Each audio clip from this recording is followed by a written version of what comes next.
FTP நேயர்களுக்கு வணக்கம். முதலில் தளபதி விஜய் அவர்களுக்கு என்னோட பிறந்தநாள் வாழ்த்தை சொல்லி விரும்புகிறேன். FTP தமிழ் சார்பாக விஜய் அவர்களுக்கு இனிய பிறந்தநாள் வாழ்த்துக்கள். இந்த வீடியோ நான் எதை பற்றி பேச போறேன்னா, இப்போ நெக்ஸ்ட் 1 இயர் விஜய் அவர்களுக்கு ரொம்ப ரொம்ப குரூஷியலான இயர். அவர் வாழ்நாளிலே ரொம்ப ரொம்ப முக்கியமான ஒரு வருஷம். ஒரு அரசியல் பிரவேசம் இந்த வருஷம் தான் இருக்கு. எந்த எந்த அளவுக்கு அரசியல் அவர் நினைச்சு நிற்பார்ன்றது இந்த ஒரு வருஷம் தான் தீர்மானிக்கும். ஏன்னா அடுத்த ஆண்டு சட்டமன்ற தேர்தல் நடக்கும்போது அதில் போட்டியிடுவதாக விஜய் அறிவித்திருக்கிறார். ஸோ இந்த ஒரு முக்கியமான இந்த வருஷத்துல விஜய் என்னெல்லாம் செய்யலாம், என்னெல்லாம் செய்யக்கூடாது என்பது நான் இந்த வீடியோல பட்டியலிட விரும்புகிறேன். முதல் விஷயம், விஜய் தன்னோட ஜனநாயகன் படத்தோட ஷூட்டிங்கை முடிச்சுட்டு ஒரு ஃபுல் டைம் பொலிட்டிஷனா களத்துக்கு வரணும். ஏன்னா விஜய் மீது வைக்கப்படும் மிகப்பெரிய அரசியல்வாதி என்னன்னா, அவர் பார்ட் டைம் அரசியல்வாதியா இருக்காரு, ஃபுல் டைமா களத்துல இறங்கி மக்களை சந்திக்க மாட்டேங்கிறாரு அப்படின்னு. 24/7 பொலிட்டிஷியன்றது யாருமே இருக்க மாட்டாங்க. எல்லாருக்கும் அவங்க லைட் இருக்கும், அவங்களோட பொழுதுபோக்குல இருக்கும், அது தப்பு இல்லை. ஆனா எலெக்ஷன் டைம்ல எந்த அரசியல்வாதியும் ஃபுல் டைம் பொலிட்டிஷனா இருப்பாங்க. ஸோ விஜய் தன்னை ஒரு ஃபுல் டைம் பொலிட்டிஷனா இந்த வருஷம் காட்டிங்கன்னா, முக்கியமான விஷயம் அரசியல்வாதிக்கு என்ன, அவருக்கு கமிட்மெண்ட் இருக்குன்னு மக்கள் புரிஞ்சுக்கணும். அப்பதான் அவரோட திட்டங்கள் மீது நம்பிக்கை வைத்து மக்கள் வாக்களிப்பாங்க. அவங்க ஒன்ஸ் கமிட்மெண்ட்டே இல்லை அப்படின்ற ஒரு எண்ணம் மக்கள் அவங்க ஓட்டு போட மாட்டாங்க. ஸோ இந்த வருஷம் விஜய் ஜனநாயகன் படத்தை முடித்து விட்டு ஒரு முழு நேர அரசியல்வாதியா வரணும்.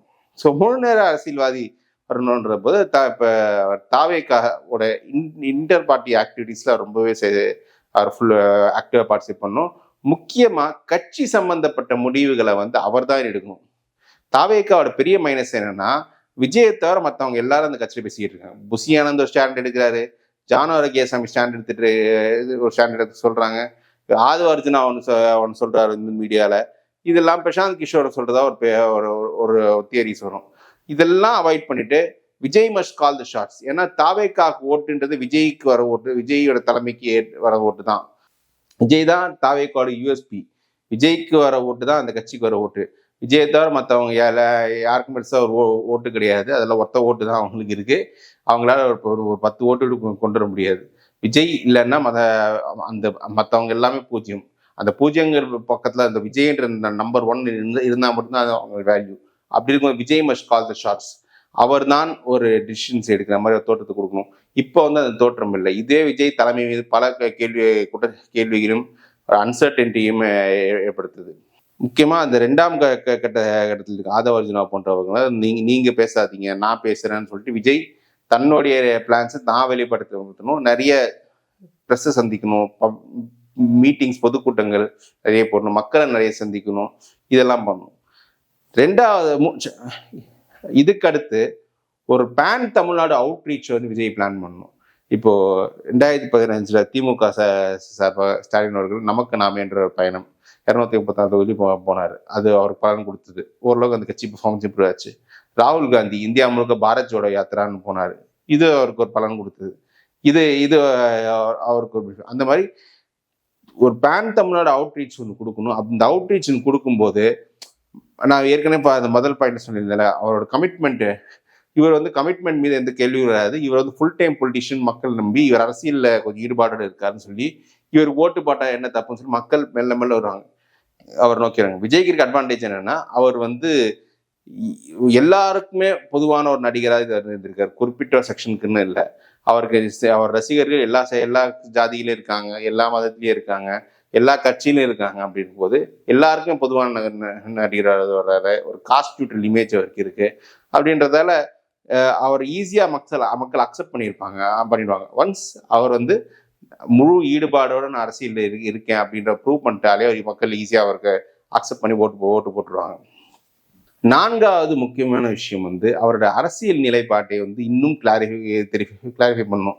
இந்த ஒரு வருஷத்துல விஜய் பற்றி வர முக்கியமான விவாதம் பண்ணா, விஜய் யாருடன் கூட்டணி போவார், அதிமுகவுடன் போவாரா, பாஜகவுடன் போவாரான்ற விவாதம் தான். இந்த விவாதம் சிலர் நினைக்கலாம் விஜய்க்கு ஒரு மீடியா கிடைக்குது, அது இல்லைன்னு சொல்ல. பட் ஆனா டவுன் தி லைன் இந்த விவாதமே ஒரு நெகட்டிவா போயிடும். ஏன்னா விஜய் பின்னாடி இருப்பவர்கள் மற்ற கட்சியெல்லாம் சரியில்லை, நீங்கள் தான் அவர் மாற்று கொடுக்க போறீங்கன்னு சொல்லிட்டு விஜய் பின்னாடி இருக்காங்க. ஆனா நாங்கள் மற்ற கட்சியுடன் கூட்டணி வைக்க தயார், அவங்க எங்கள் தலைமையை ஏற்றுக்கணும்னு சொல்றதால உங்கள் மீது ஒரு அவநம்பிக்கை தான் மக்களுக்கு வரும். இவரும் ஜஸ்ட் அந்த பொலிட்டிஷியன்ற மாதிரி தான் இருக்கும். ஸோ விஜய் ஒரு கிளியர் கட் ஸ்டாண்டா எடுக்கணும். ஓட் பேங்கை நீங்க ப்ரூவ் பண்ணாதவாறு எந்த கட்சியும் உங்களுக்கு கூட்டணி வைக்காது. உங்களை காட்டி இன்னொருத்தர்கிட்ட பேரம் பேசுவாங்க தவிர உங்க நேரடியாக கூட்டணி வைக்காது. இந்த இந்த யதார்த்தத்தை புரிஞ்சுக்கிட்டு இந்த ஒரு தேர்தலில் எப்படியான ஃபுல்லா கேண்டிடேட் போட்டு நின்றுடும் அப்படின்ற அந்த மைண்ட் செட்ல விஜய் வரணும்.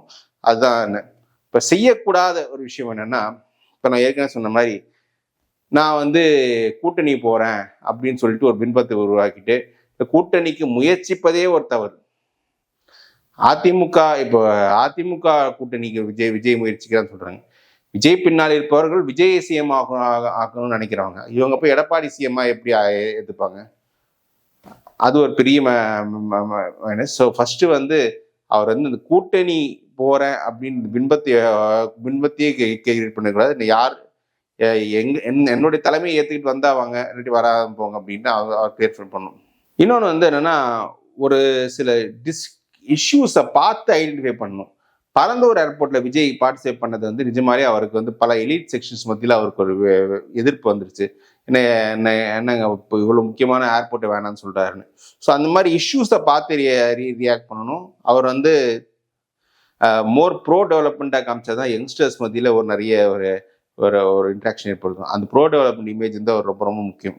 மூன்றாவது ரொம்ப ரொம்ப முக்கியமான விஷயம், கமலஹாசன் செய்த தவறை விஜய் செய்யக்கூடாது. கமலஹாசன் வந்து 2021 அவர் வந்து கட்சி ஜெயிக்கணும், கட்சி ஆட்சிக்கு வரணும்னு தாண்டி தான் எம்எல்ஏ ஆகணும்னு போய் வளைச்சார். அதனாலதான் கோயம்புத்தூர் சவுத்தையே சுற்றிட்டு வந்தார்.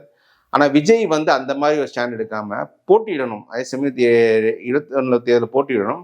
ஆனால் எங்க போட்டிட்டாலும் பிரச்சனை இல்லை, நான் ஜெயிப்பேன்னு சொல்லிட்டு அவர் தோத்தாலும் பிரச்சனை இல்லை. ஆனா இவர் வந்து ஃபோக்கஸ் வந்து தமிழ்நாடு முழுக்க பண்ணணும். ஒருவேளை விஜய் ஜெயிச்சு எம்எல்ஏ ஆனாலும் அங்க ஒரு எம்எல்ஏக்கு உள்ள ஒன்று பெருசா மரியாதை இருக்காது. இதான் சீமானு சொல்றாரு, ஒருத்தன் ஜெயிச்சு நான் என்ன பண்ண போறேன்னு. அதை மைண்ட்ல வச்சுக்கிட்டு தான் எம்எல்ஏ ஆறதை விட தன் கட்சி தமிழ்நாடு அளவில் ஒரு ஓட்டு எடுக்கணும், ஒரு குறிப்பிட்ட பர்சன்டேஜ் எடுக்கணுன்றது அதுக்கு அக்ரெசிவான கேம்பெயின் பண்ணணும். அதுக்கு சும்மா ஒரு கண்டெஸ்ட் பண்ணணும். பட் தோல்வியை நினைச்சு அஞ்சக்கூடாது. இந்த ஒரு தோல்வின்றது இடைக்கால சர்க்கிள் தான் நினைச்சிட்டு அவர் போயிடணும். அவரோட கோல்ன்றது நீங்க கட்சிக்கு வந்து ஒரு 10% ஓட்டு மேல கொண்டு வரதான். இதுதான் அவர் கோலா செயல்படணும். அப்படி ஒரு வேலை தான் அவர் ஒரு தொகுதி எம்எல்ஏ ஆகணும்னு போய் ஒரு இடத்துல மாட்டிட்டாருன்னா அவர் வந்து மத்திய இடத்துல ஓட்டே வராது. ஸோ இதுதான் கமலஹாசன் செய்ய தவறு. இதெல்லாம் விஜய் திருத்தி கொண்டு கரெக்டா அரசியல் செய்யும் பட்சத்தில் உறுதியா வந்து 10 to 15% ஓட்டு வந்து விஜயால் எடுக்க முடியும். 10 to 15% ஓட்டு வந்து விஜயால் 2026 எடுத்தார்னா 2031 விஜய் ஒரு முதலமைச்சர் வேட்பாளராக சுலபமா ஒரு பெரிய கூட்டணியில் எமர்ஜ் ஆகலாம். ஸோ அதை மனதில் வைத்து விஜய் இந்த ஒரு இடத்தை தன்னோட அரசியல் செய்வார்னு நினைக்கிறேன். மீண்டும் அண்ணன் விஜய் அவர்களுக்கு என்னோட பிறந்த நாள் வாழ்த்துக்களை சொல்கிறேன். வேற ஒரு வீடியோவில் நம்ம இணைவோம். தேங்க்யூ.